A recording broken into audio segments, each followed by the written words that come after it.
My brother and I love each other. I love him deeply. There has been a lot of pain between the two of us, especially the last 6 years. None of anything that I've written and anything I've included is ever intended to hurt my family. It's becoming increasingly clear that Prince William is no longer taking things lightly. Behind palace walls, a silent tempest is gathering within the royal family. And the eye of that tempest is none other than Prince Harry. The establishment is finished with extending olive branches.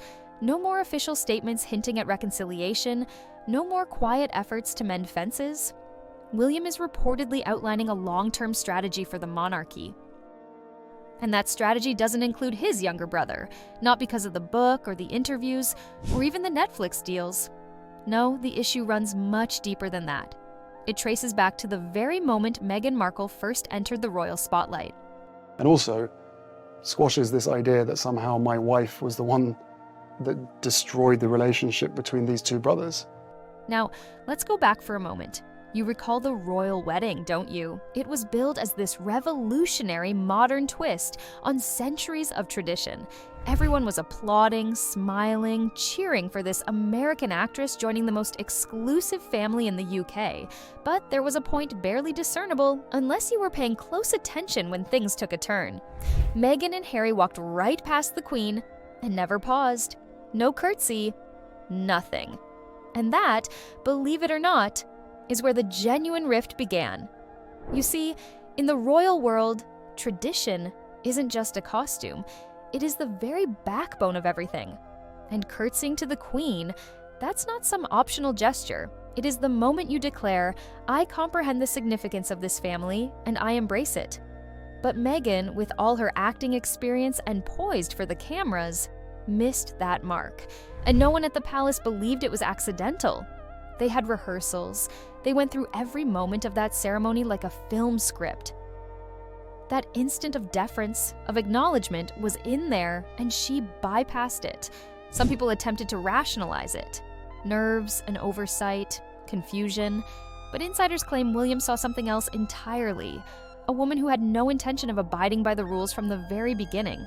And this is where it starts to truly matter. Because from William's perspective, if you can't show respect to the Queen in front of the entire world on your literal wedding day, what else are you willing to overlook behind the scenes? That one moment, insignificant as it seemed, triggered a chain reaction. William didn't just lose confidence in Meghan, he lost confidence in Harry too, because Harry stood by and allowed it to happen. The woman by his side refused to show loyalty, and he didn't stop her. That revealed everything William needed to know. From then on, every step Harry and Meghan took, whether it was moving to California, signing multi-million-dollar media contracts, or airing family grievances on global platforms, only confirmed what William already believed. These two were no longer part of the monarchy. They had declared their independence, and there was no way back. Fast forward to the present, and it's evident that any talk of reconciliation is dead on arrival. There is speculation that Harry wants back in. Maybe not officially, but at least personally, he's apparently attempting to rebuild connections, especially with his father, King Charles. But William isn't buying it. In fact, he's advocating for a plan that would completely phase out Harry, not just unofficially, but in a way that restructures the blueprint of the royal future. The word is, there's a private gathering happening soon, senior royals only. A secluded estate, no media, no distractions, just the king, Queen Camilla, William, and Catherine. And what they're discussing isn't just vacation plans. They're making decisions that could permanently reshape the monarchy. Harry's name is front and center. William's stance is firm. He wants a definitive break. No halfway measures. Strip the titles, revoke the privileges, lock the door for good. The harsh truth is, Harry isn't just one man anymore. He's a complete package deal, and that's where the monarchy draws the line.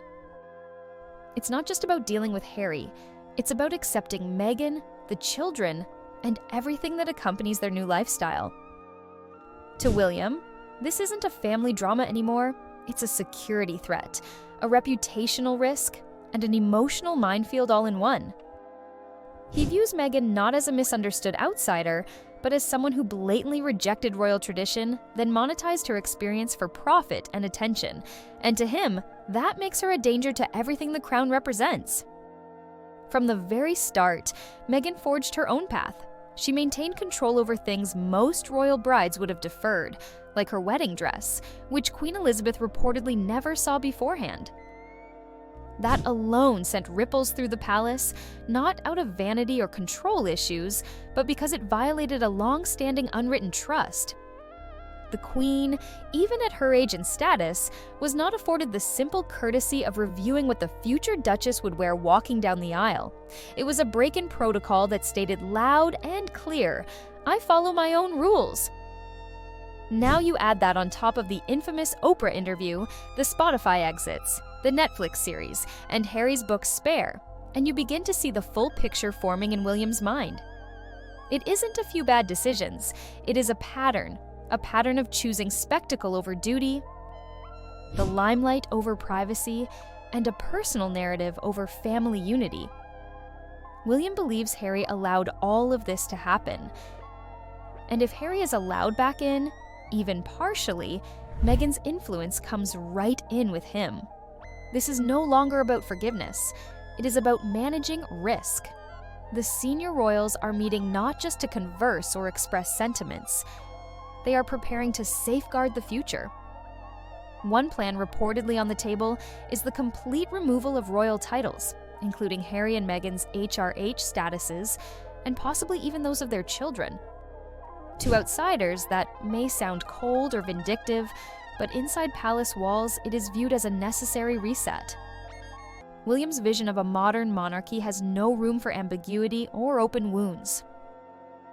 Catherine, however, is the one voice in the room that is not entirely in agreement. She supports William, no question about that, but her instincts are more gentle. She has always been the mediator, the one person quietly attempting to hold the family together. Catherine reportedly fears that completely cutting off Harry could lead to regret later. That once titles are stripped and doors are shut, there's no turning back. And in her heart, she worries about what that means for the brothers, for the family dynamic, and for the overall image of the monarchy.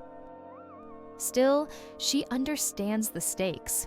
Harry has made moves that show he isn't just trying to reconnect. He's trying to reclaim some sense of royal legitimacy. Whether it's flying in for events, reaching out to Charles, or pushing for meetings, he's actively working different angles. The problem is, nobody is certain what his true motivations are anymore. Is it guilt, nostalgia, strategy, or something else entirely? The palace is on edge, not because of Harry alone, but because of what he represents now, an unpredictable variable. As Balmoral approaches, insiders say the atmosphere is tense. It may appear to be a casual family retreat, but behind the scenes, lines are being drawn. William desires clarity, no more halfway relationships, no more blurred boundaries. He is fighting for the long-term survival of the crown. And in his mind, that means eliminating uncertainty. Starting with Harry. The next chapter in this royal saga hinges on one thing: timing. Harry's upcoming trip to London for the Well Child Awards on September 8th is fast approaching, and sources say he is eager, perhaps even desperate, to fit in some kind of sit-down with King Charles while he is on British soil.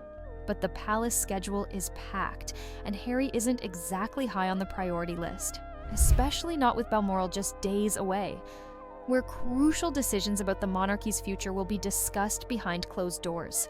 The royal diary is fully booked, and whether that's by chance or strategic avoidance, it sends a very clear message. We don't have time for you right now. Palace insiders say the royals are deeply apprehensive about Harry's presence in the UK, not because of what he might say in person, but because of what he might say later publicly. They've learned the hard way that every meeting, every phone call, every side glance can be turned into material for a new headline, a Netflix scene, or worse, the next chapter of a memoir. The trust is gone, and until that changes, no one wants to give Harry even a single piece of narrative he can run with. What complicates everything is the emotional weight beneath it all. For Catherine, the stakes are more personal than political. She's watched William's demeanor harden over time, and while she respects his clarity and conviction, she quietly fears what this severance might do in the long run. Catherine reportedly worries that once the door is slammed shut, there will be no going back. Not for the brothers, not for the children, not for any kind of healing. She's not naive. She knows Meghan isn't returning to the UK in any real capacity, but she does believe Harry might eventually come to regret the path he chose, and worse, that William might regret not leaving even the smallest opening. Harry, for his part, seems to be grappling with the burden of his own decisions.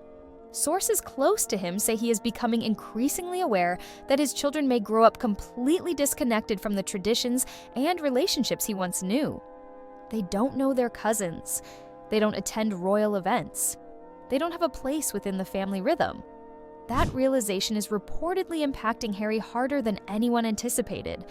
Whether that is driving his current attempts at reconciliation or simply fueling more frustration isn't fully clear, but either way, he is feeling the sting of exile now in ways he didn't before. As for King Charles, he's caught in a difficult balancing act. On one side, there's the need to modernize and protect the monarchy. On the other, the instinct to pursue family unity, even if it's awkward and complex. But many believe the king will ultimately yield to William's judgment. Charles knows the future of the monarchy rests not with him, but with the son who will one day assume his place. And if that son believes Harry must be phased out for the institution to survive, then that may be the path they take, no matter how uncomfortable it feels. At the core of it all is the reality: William has always understood. You don't just accept Harry, you accept everything that comes with him. And that includes a wife who refused to bow, a marriage that fractured royal tradition, and a public record of attacks that cannot be erased. For William, the line isn't personal. It is structural. He's building a monarchy for the next generation,